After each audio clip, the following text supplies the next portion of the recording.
8절부터 10절까지 우리 같이 봉독하겠습니다. 사도행전 19장 8절부터 10절 같이 봉독하겠습니다. 바울이 회당에 들어가 석 달 동안 담대히 하나님 나라에 관하여 강론하며 권면하되 어떤 사람들은 마음이 굳어 순종하지 않고 무리 앞에서 이 도를 비방하거늘 바울이 그들을 떠나 제자들을 따라 세우고 두란노 서원에서 날마다 강론하니라. 2해 동안 이같이 하니 아시아에 사는 자는 유대인이나 헬라인이나 다 주의 말씀을 듣더라. 아멘. 이번 주 말씀이 언약의 여정 속에 있는 나입니다. 언약의 여정 속에 있는 나. 자, 첫 번째, 목적대로, 사람은 목적대로, 원리대로 살아야 된다. 하나님이 이 우주 만물을, 창조하실 때, 아무렇게나 창조한 것이 아니고, 하나님의 원리대로, 원리를 두셨습니다. 또, 법칙을 두셨고, 또, 질서를 두셨습니다. 하나님은 이 세 가지를 통해서 원리와 법칙과 질서 이 세 가지를 통해서 만드신 만물을 지금도 움직이고 있습니다. 이 우주에도 또 지구상의 자연계에도 인간 세계에도 눈에 보이지는 않지만 하나님이 정해놓으신 이 세 가지가 작동하고 있습니다. 자, 과학이 무엇이냐? 과학은 하나님이 정해놓으신 원리, 또 법칙, 또 질서를 밝혀내는 것이다. 우주도, 지구상의 자연계도, 인간세계도 하나님이 정해놓으신 원리와 법칙과 질서대로 움직이고 또 살아갈 때 가장 아름답고 또 가장 안전하고 또 가장 행복한 것입니다. 여러분, 밤하늘의 별들 얼마나 아름답습니까? 또 이 지구상의 자연계 얼마나 아름답습니까? 왜냐? 하나님이 정해놓으신 원리와 법칙과 질서대로 움직이고 또 살고 있기 때문에 아름다운 것입니다. 그럼 하나님이 정하신 법칙이 무엇이 있는가? 물은요, 위에서 아래로 흐릅니다. 또 무거운 것은 가라앉게 되어 있고 가벼운 것은 뜨게 되어 있고 새 것은요, 시간이 지나면 지날수록 점점 낡아집니다. 또 질서는 시간이 지날수록 점점 무질서해지고 이런 등등의 법칙이 있습니다. 또 하나님이 정하신 질서는 어떤 것이 있는가? 여러분, 하루는요 24시간입니다. 하나님 그렇게 질서를 정해 놓으셨어요. 또 1년은 365일이고 아침이 지나면 반드시 뭐가 오게 되어 있어요? 낮이 오게 되어 있어요. 가을이 지나면 반드시 또 겨울이 오게 되어 있어요. 이것이 하나님이 정하신 질서들입니다. 또 하나님이 정하신 원리가 있습니다. 뭐가 있느냐? 새는 공중에 날아다닐 때 행복합니다. 나무는 뿌리가 땅속에 내려있을 때 행복하도록, 물고기는 물속에서 헤엄을 칠 때 행복하도록 창조하셨습니다. 똑같이 하나님의 형상을 따라서 지음받은 인간은 하나님 안에서 또 하나님의 창조받은 목적대로 살아갈 때 가장 행복하도록 창조하셨습니다. 자, 그러면 인간이 하나님께 창조받은 목적이 무엇이 있는가? 이사야서 43장 7절 말씀에 내 이름으로 불려지는 모든 자, 곧 내가 내 영광을 위하여 창조한 자를 오게 하라. 그를 내가 지었고 그를 내가 만들었느니라 그랬습니다. 하나님이 인간을 창조한 목적은 인간을 통해서 영광 받기 위해서. 아멘.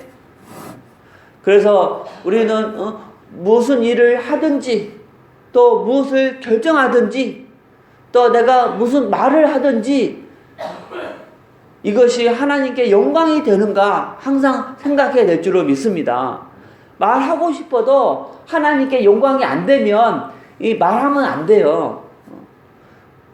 뭘 하고 싶어도 하나님이 원하지 영광이 되지 않는다 하지 않는 것이 좋습니다. 아멘. 왜? 하나님이 창조한 목적이 영광을 위해서 창조했기 때문에. 또 이사야서 43장 21절 말씀에 이 백성은 내가 나를 위하여 지었나니 나를 찬송하게 하려 함이니라 그랬습니다. 그래서 우리가 항상 찬양을 하나님께 찬양하며 살아야 될 줄로 믿습니다. 아멘. 찬양 중에 찬양이 감사입니다. 감사. 입에서 감사를 많이 하는 것이 최고의 찬양인 줄 믿습니다.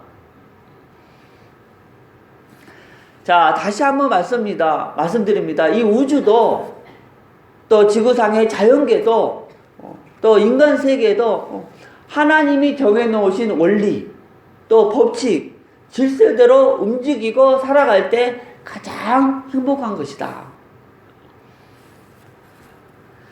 그런데 하나님이 만드신 우주도 지구상의 자연계도 인간 세계도 모든 동물들도 다 하나님이 정해놓으신 질서대로 움직이고 살아가고 있습니다.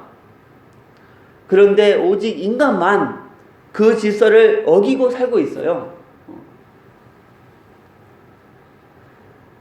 자녀가 부모를 거역하고 제자가 스승에게 대들고 남자는 여자와 여자는 남자와 살아야 되는데 남자가 남자끼리 여자와 여자끼리 성행위를 하고. 여러분 한번 생각해 보십시오. 낮이 지나면 뭐가 와야 됩니까? 밤이 와야 되잖아요. 그런데 갑자기 아침이 온다고 생각해 보세요. 아니 가을이 지나면 겨울이 와야 되는데 갑자기 여름이 온다고 생각해 보십시오. 어떻게 되겠습니까? 말하면 잔소리죠. 그러듯이 사람이 하나님이 정해놓으신 질서를 따라 살아야 되는데 그 질서를 깨뜨리면 수많은 개인 문제 또 가정 문제, 사회 문제가 올 수밖에 없다. 아멘. 하여튼 질서를 깨뜨리면 고통이 따릅니다.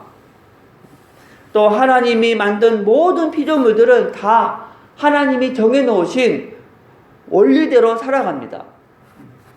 새는 여전히 공중에, 나무 뿌리는 여전히 땅속에, 물고기는 여전히 물속에서 살고 있습니다. 그런데 하나님의 형상대로 지음받은 우리 인간만 그 창조의 원리를 벗어났다는 것입니다. 바로 하나님 안에 있어야 될 인간이 하나님을 떠났다는 거예요. 하나님의 창조의 목적대로 하나님을 찬양하고 하나님께 영광 돌려야 될 그 인간이 피조물 또 각종 우상을 섬기는 존재가 되고 말았다는 것입니다. 창조의 원리를 벗어난 결과는요, 매일 뉴스를 통해서 보고 듣는 온갖 문제들입니다.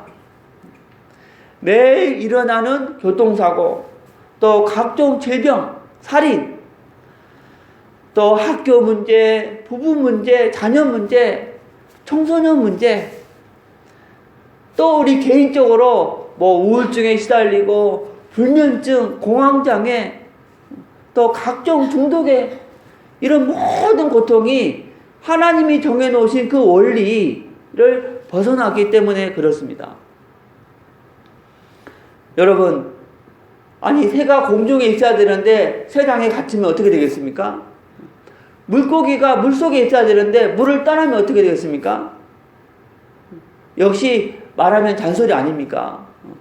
똑같이 사람은 하나님 안에서 그 창조받은 목적대로 살아야 되는데 떠나서 이 땅의 모든 문제가 온 것이다. 자, 그럼 왜 인간만 하나님이 정해놓으신 원리와 질서를 벗어났는가? 오직 성경만 그 원인을 말해주고 있습니다. 바로 배후에 이 눈에 보이지 않는 영적 존재, 이 사단에게 속아서 죄를 지었기 때문이다.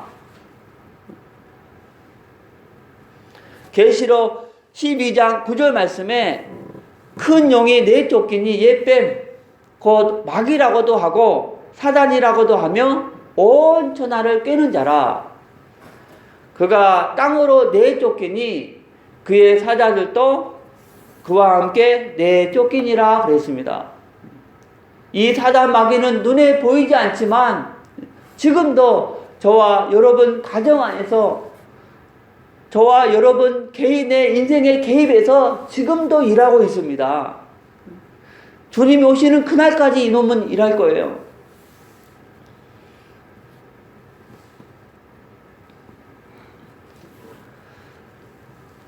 오직 성경만 사단이 어떤 존재이고 또 사단의 목적이 무엇인지 말해주고 있습니다. 요한복음 8장 44절 말씀에 이 사단은 거짓말장이라고 했어요. 또 거짓의 아비라고 했습니다.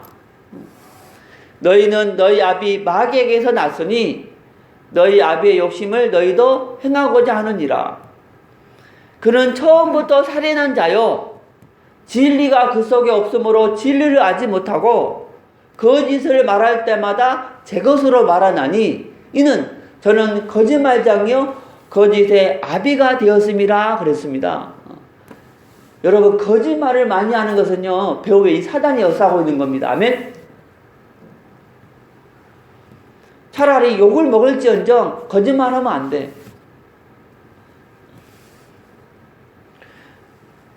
요한복음 10장 10절 말씀에 이 사단의 목적 분명히 말하고 있어요. 도둑질하고 죽이고 멸망시키는 것뿐이라 그랬어요. 도적이 오는 것은 도둑질하고 죽이고 멸망시키려는 것뿐이요 내가 온 것은 양으로 생명을 얻게 하고 더 풍성히 얻게 하려는 것이라. 하여튼 사단의 목적은 가정의 행복을 도둑질합니다. 또 인생을 죽이고 결국은 파괴시켜서 이 멸망으로 가게 하는 것이 이 사단의 목적입니다. 그래서 사단이 개입하면 자꾸 불행해지는 일이 일어나요. 집안의 행복이 사라져. 최종 목적은요 하나님을 만나지 못하게 해서 하나님께 영광 돌리지 못하게 하는 것입니다. 그래서 최후에는 이 지옥에 떨어져서 영원히 고통받게 하는 것이 이 사단의 최종 목적입니다. 이 사단은요 이 목적을 가지고 지금도 세상 사람들 속에서 일하고 있습니다. 그런데 세상 사람들 속에서만 일한 게 아니고 하나님 자녀들 속에서도 일하고 있다니까. 그런데 안타까운 것은 세상 사람들이 이 사단의 존재를 모르고 있다는 거예요. 그래서 매일 속고 있어요. 더 안타까운 것은 자기가 지금 속고 있는데 속고 있는 그 자체도 모르고 있어.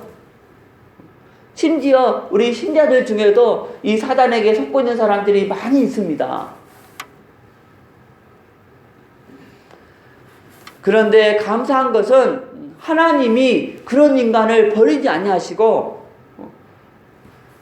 이 사단, 죄, 하나님 떠난 세 가지 근본 문제에서 빠져나와서 다시 하나님의 창조 원리, 창조 목적대로 살 수 있는 한 길을 예비하셨다는 것입니다. 할렐루야. 그 길이 바로 창세기 3장 15절입니다. 내가 너로 여자와 원수가 되게 하고 너의 후손도 여자의 후손과 원수가 되게 하리니 여자의 후손은 내 머리를 상하게 할 것이요 너는 그의 발꿈치를 상하게 할 것이니라. 앞으로 여자의 우선 그리스도가 오셔서 인간으로 하여금 창조 원리와 창조 목적대로 살지 못하게 벗어나게 한 이 사단의 머리를 박살내겠다고 하셨습니다. 그런데 무슨 방법으로 박살내느냐? 바로 출애굽기 12장 13절 어린 양의 피를 통해서입니다. 아멘. 내가 애굽 땅을 칠 때에 그 피가 너희가 사는 집에 있어 너희를 위하여 표적이 될지라. 내가 피를 볼 때에 너희를 넘어가리니 재앙이 너희에게 내려 멸하지 아니하리라 그랬습니다. 여러분, 이 사단이 두려워하는 것은 두 가지입니다. 하나는 그리스도이고요. 또 하나는 이 십자가의 피입니다. 피. 그래서 반드시 교회는요, 이 두 가지를 강조해야 됩니다. 그리스도와 십자가의 피. 아멘. 어떤 교회는요, 이 그리스도의 십자가 피를 많이 강조하는데 이 그리스도를 강조 안 해. 안 됩니다. 어떤 교회는 그리스도 삼종직을 많이 강조하는데 이 피를 강조 안 해. 안 됩니다. 아멘.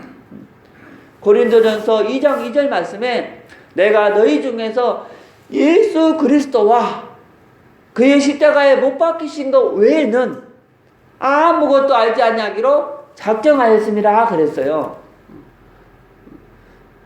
사단이 가장 두려워하는 이 종, 이 바울입니다. 왜? 가는 곳마다 이 그리스도, 이 십자가 피를 강조했거든.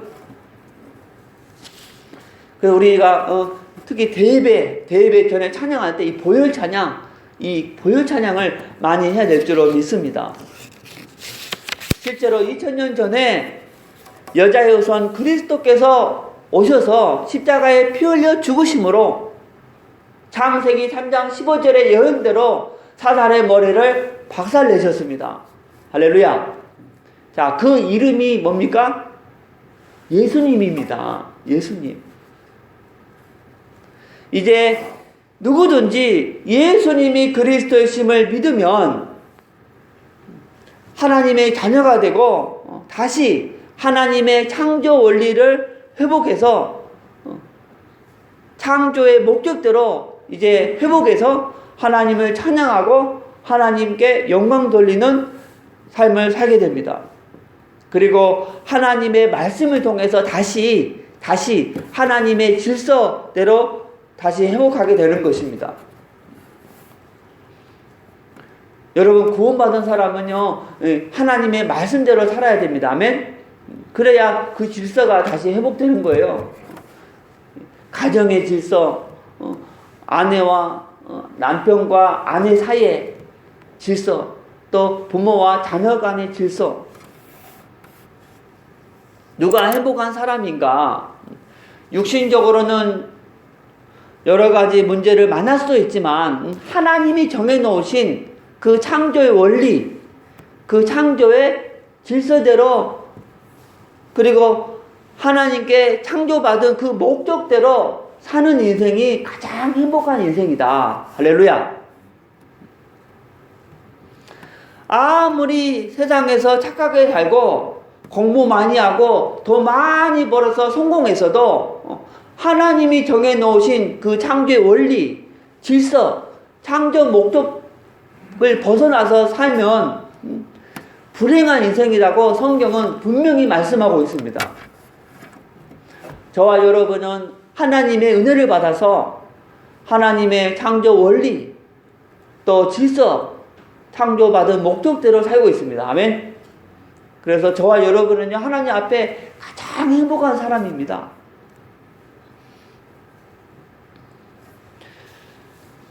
본론에서 하나님의 여정에서 나의 진짜 문제와 나의 진짜 답을 말씀하셨습니다. 여러분, 사람은 누구나 3개, 4개 이상의 문제는 다 있습니다. 아멘. 그런데 그 문제에 눈에 보이는 원인은 다 다릅니다. 그런데 눈에 보이지 않는 근본 원인은 다 똑같아요. 바로 창세기 3장의 이 사단, 죄, 하나님을 떠난 문제입니다.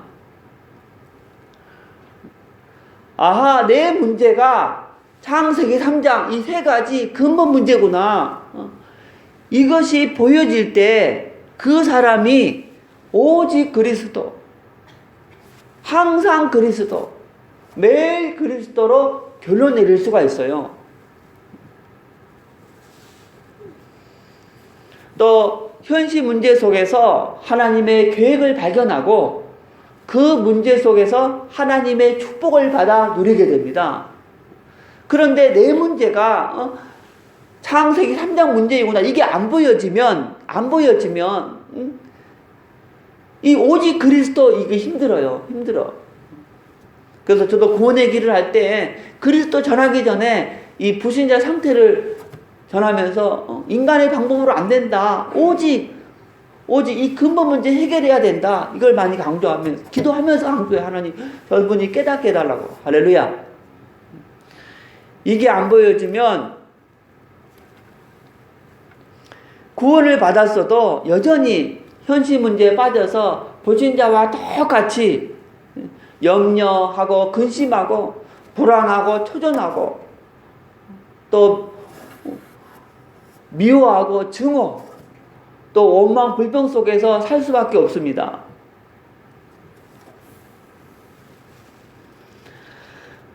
창세기 3장 문제가 내 문제다 보여지는 그 사람이 바로 영안이 열린 사람이다. 또 교회 여정에서 교회의 본질은요, 복음과 전도 선교입니다. 할렐루야. 하나님은 예수는 그리스도, 이 복음을 나의 사명장과 땅 끝까지 전하게 하기 위해서 매주 강단을 통해서 말씀과 은혜를 주고 계십니다. 우리가 은혜 받아서 뭐 할 것이냐? 나 혼자 누리고 끝날 것이냐? 아닙니다. 하나님이 나에게 주신 사명장, 땅 끝까지 전하게 하기 위해서.